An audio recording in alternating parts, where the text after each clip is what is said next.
The American dream has always meant more than just a house with a yard. It's about owning a piece of this country, a home, a farm, a future you can build for your family and pass down to the next generation. For decades, this dream has been the foundation of American life, a symbol of stability, independence, and hope. But what happens when that dream is put up for sale to the highest bidder, and the bidders aren't our neighbors or even fellow Americans? What does it mean when the people buying up our homes and land have no intention of living here, raising families, or investing in our communities? Chinese buyers are purchasing American homes, businesses, and farmland at an unprecedented rate, outpacing all other foreign investors. Their presence is being felt in cities, suburbs, and rural towns alike. While American families struggle to afford a place to live, foreign entities swoop in, often paying cash and far above asking price. This drives up prices, making it even harder for locals to compete and leaving many feeling shut out of the market.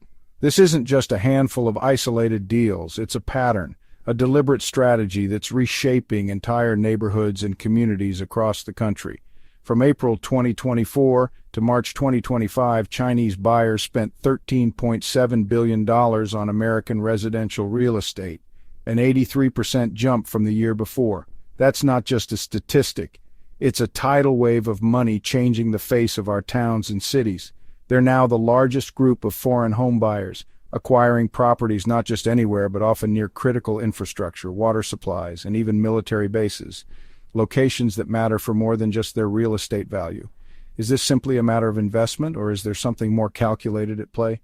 Are we witnessing a quiet takeover one property at a time? Our land, our food, our water, resources that sustain us are being sold off piece by piece while those in charge look the other way or call it progress. They call it the free market, but what's happening is a strategic acquisition of our most vital assets by a global competitor, one that may not share our values or our interests. In the end, we're selling the rope that could be used to hang us, and we're grateful for the cash, even as the true cost becomes harder to ignore. Remember the Trojan horse, one of history's most famous deceptions. The Greeks appeared to offer a gift, but inside that wooden horse, soldiers waited to strike. It's a story about how trust can be weaponized and how danger sometimes arrives disguised as opportunity, an apparent gift that hid a deadly threat.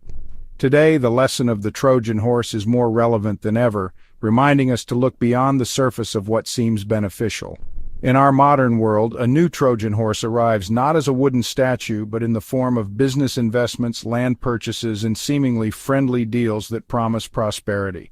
The Chinese Communist Party, or CCP, is not just another investor. It's an authoritarian regime with global ambitions, seeking to expand its influence far beyond its borders. By law, every major Chinese company can be compelled to serve the CCP's interests, whether they operate at home or abroad. This means business is never just business. When a Chinese-owned company buys land near a U.S. military base or water supply, it's not just business. It's a strategic move that could have serious consequences for national security. These purchases are targeted, deliberate, and often cluster around our most sensitive sites, places critical to our defense, infrastructure, and food supply. From Texas to New Hampshire, Chinese entities are buying up America's critical assets, sometimes quietly, sometimes in plain sight, but always with a purpose. They're positioning themselves to monitor, control, and gain leverage over our country, potentially watching our movements, influencing our resources, and shaping our future. This is a modern battlefield, one fought with contracts, not tanks, with signatures, not soldiers. The weapons are legal documents and loopholes, not guns and bombs. The CCP exploits our open society and free market principles to undermine us from within, using our own strengths as vulnerabilities. We're letting the fox into the henhouse and congratulating ourselves on the sale, blind to the risks we're inviting through the gates. The threat is real and it's already inside our gates. The question is, will we recognize it before it's too late? Consider Nashua, New Hampshire, a 23-acre industrial site valued at $15 million, suddenly bought for $67 million by Nongfu Spring, a company tied to China's wealthiest man and the CCP. This wasn't just a routine real estate deal. It sent shockwaves through the local community, raising eyebrows among city officials and residents alike. Why would anyone pay more than 4 times the property's value, especially for an aging industrial site in a quiet New England town? The answer is simple, yet deeply concerning: direct access to the city's water supply. Water isn't just a commodity, it's a lifeline for any community, and controlling it means holding real power. Control over water is strategic leverage for any adversary. In a world where resources are increasingly weaponized, owning the tap means influencing the future. Nearby, another Chinese investor bought a 50-acre college campus for double its value, only to let it sit abandoned. No students, no renovations, just empty halls and overgrown fields. These aren't normal business moves, they're about control, not development.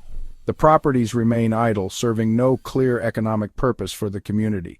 2 high-priced purchases in one small city, both with strategic implications. It's not a coincidence, it's a pattern that demands attention.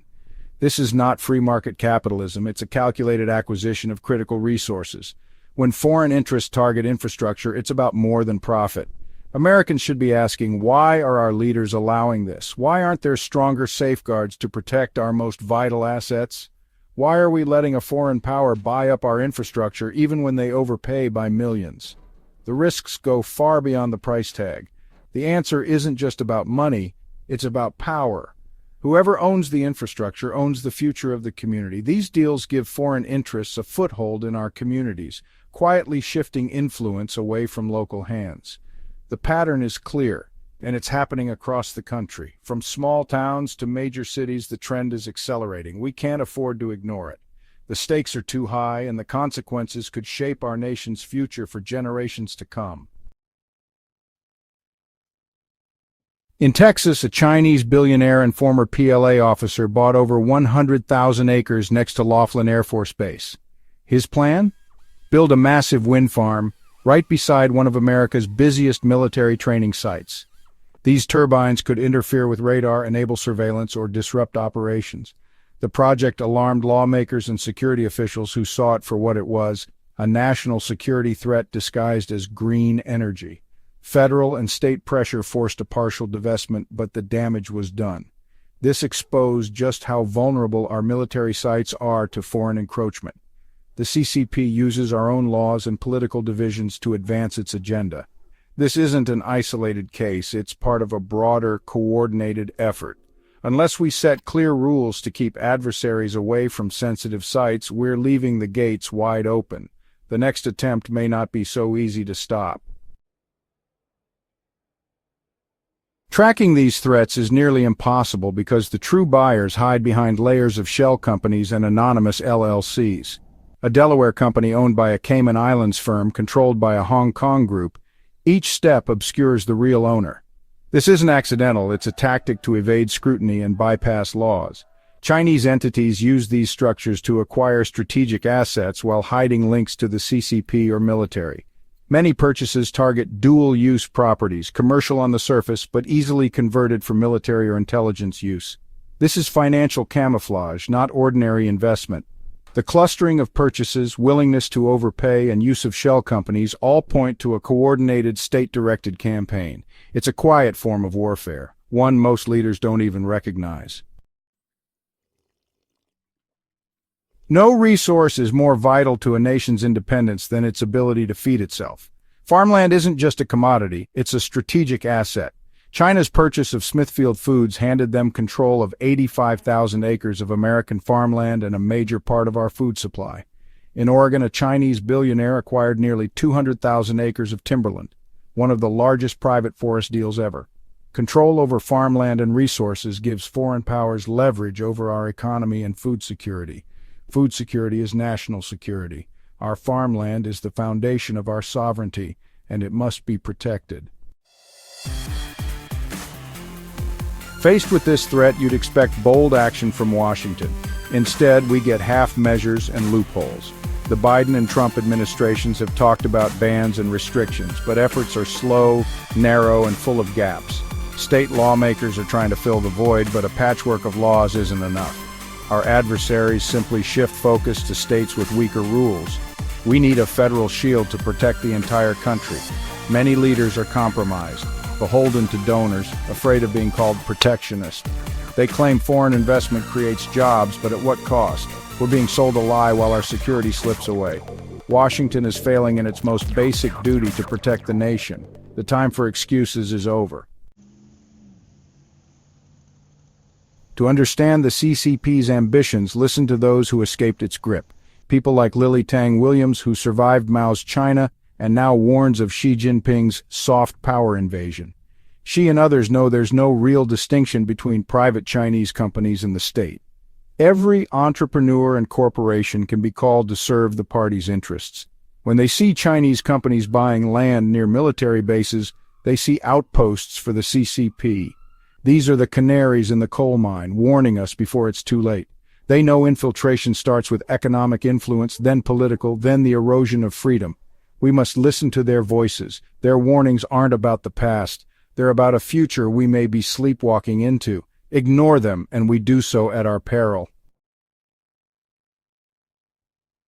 The time for debate is over. We face a patient, well-funded campaign by a hostile power to buy our most critical assets. This isn't about free trade, it's about national security and our right to control our own destiny. We need a comprehensive federal law banning hostile nations from buying land near sensitive sites, military bases, power plants, water systems, ports, no ambiguity. If it's vital to America, adversaries stay out. We must also end the secrecy of shell companies. A national registry should reveal the true owners of any land purchase. Transparency is our best defense. Finally, we need a national conversation. Should any foreign country own vast tracts of our land and resources? Our land is finite. Protecting it is a patriotic duty. America belongs to Americans. We must defend our soil and sovereignty as fiercely as we defend our borders, because this is an invasion, and it's time we started fighting back.